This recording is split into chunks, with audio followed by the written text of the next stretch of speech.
Okay, Yung mga ganyan eh, yung drip natin na kulay gray, oh, ay green. dun yun eh. Dun. Tabi nun. Ay, ito ma. So, ibig sabihin, hindi tayo pwedeng gagamit ng scanner. Kailangan talaga may malupit ka ring locator, no? Ang double check. Kaya dapat may scan yung sa may tunnel, yung may kwarto doon, yung kulay green. Yun. Kailangan Kasi mapuntahan may natin. purpose yun eh, bakit nandun meron yun? Diba? So, hindi pwedeng gumamit nito basta-basta. Kailangan may malupit kayong locator na ganito. Pag wala kayo niyan, hindi kayo makakakitang ginto. Sige.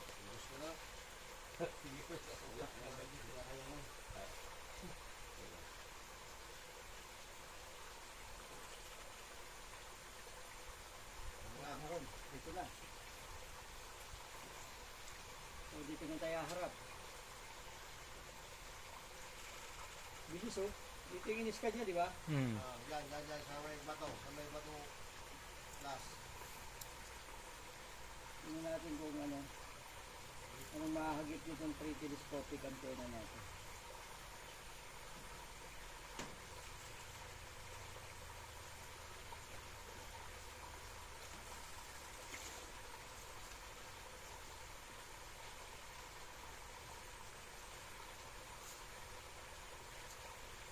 Dito nga. Hmm.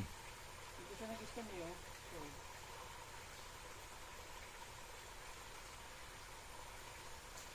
So, dito sa kinakatayan ko bro. Yan nga. Nasa bato. Yan, sa bato yan. So,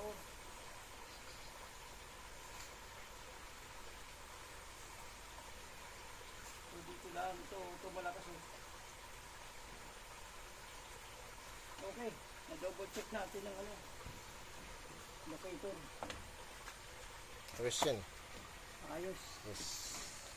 Sa pool. Doon sa doon. In-scan ni Dapat daw ba may balagwis.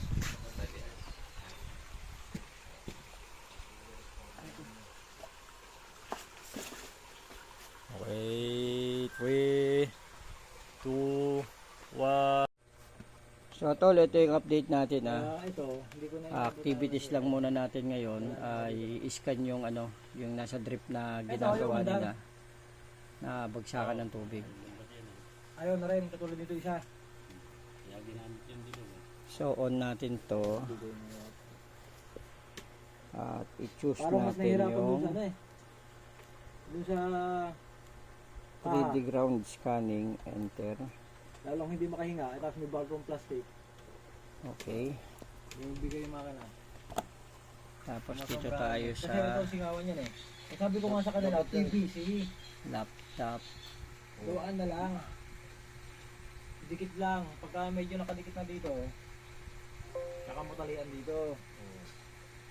O tsaka mo balutan. Para yung singaw nito, pupunta sa baba. Hindi, ito pa rin. Oo. So yan, connected na. Balik siya. Tol, para lang may tayo kay Kahit ito. Sige, ikaw na. Ako na.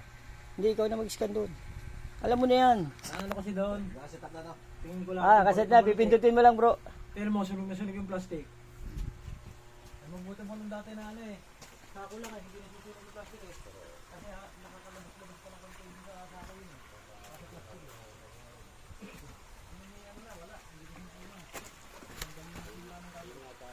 So, scanning activities lang tayo ngayon. Doon sa tapat ng drip.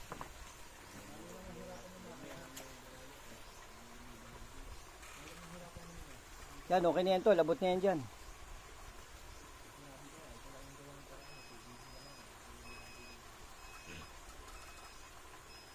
Diyan na nakaposisyon yung drip natin eh. Yung pagbabagsakan ng bagong water pump. So, tingnan natin doon. Kumukunik na ba? Kumukunik na dyan? Ha? Ayan na, kumunik na.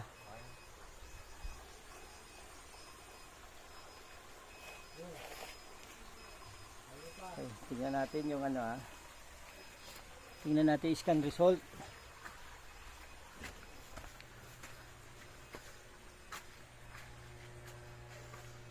Talagang matubig.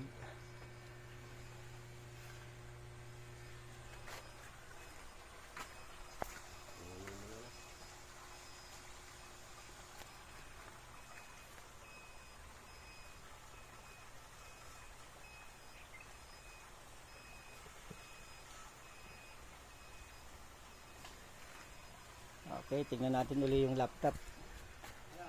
Sige Layo pa, pa. konti pa tol. Marami pa.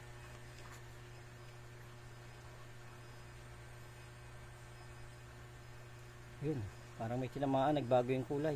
Bago na ulay. Yan, Kanina tubig eh. Ngayon, puro pula na. May nabutin sa baba. Eh parang may tinamaan, biglang nagbago kulay eh. Nasabi.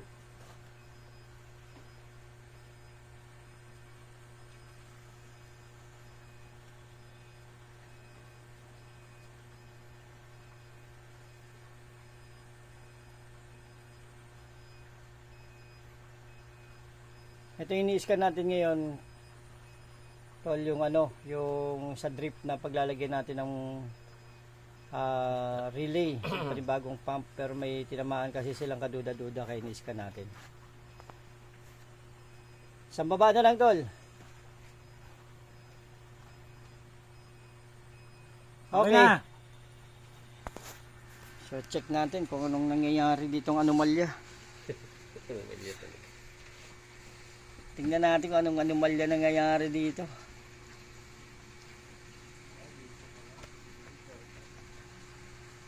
Oh.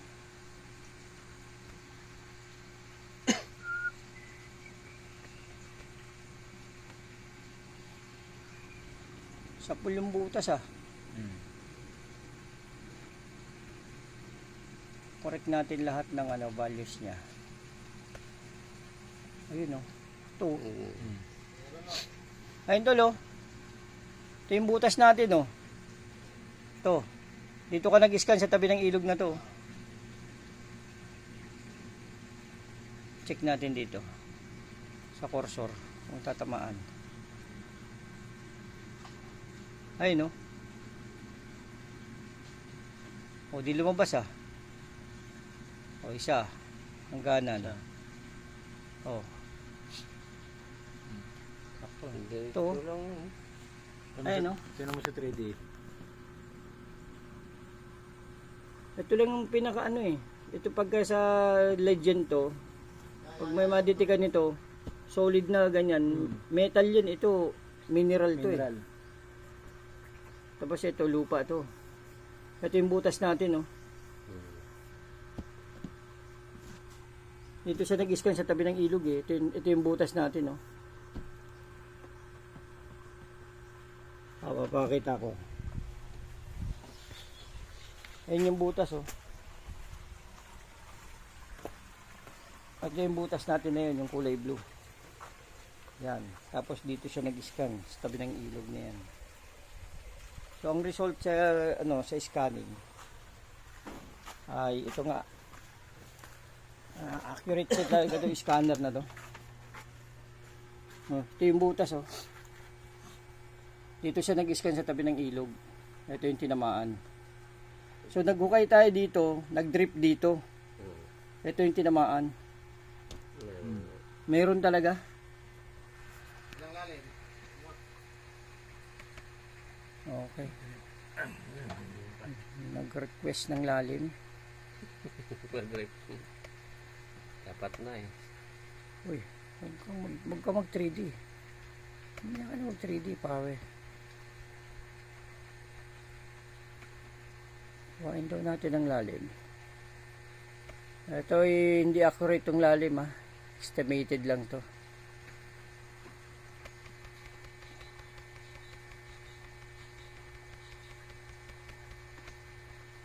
Ito yun eh, oh. Di ba? Yan. Ito, yan oh. Ba, eh, kung ganun, sa kanyang ano, ayun oh, ayun oh. 9.82 meters. Kasi ito na yung butas eh oh. Ayun oh, butas na oh. Sa pool dun sa drip. Ito yung ano natin eh. Ito yung butas natin oh. Ito yung nakikita sa scanner na butas. Tapos nandito yung in-scan. Ayun o, ito yun o. Ito yung butas na to. Ito yan. Tapos itong dilaw na to. Ito yan. Yan yung solid na yan. Pero estimated yan. Hindi naman siguro 9.82 meters yan. Kasi nasa 100 feet na tayo eh. Yung, ha? Sige. Tingnan ko lang yung ano. Yung 3D.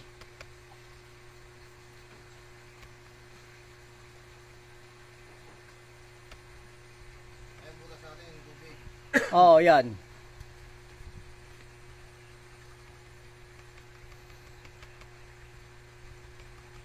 O, ganyan, no? Yan ang posisyon niya, no? Yan. Yan, no? Ito yung butas natin. Ayun o, yung timaan. Ito yung tinamaan. Dapat talaga may scan sa ilalim, ano? Oo. Iba naman to. Ito yung pinaka main shop natin, eh. Shop yan eh. Okay, isa pa daw.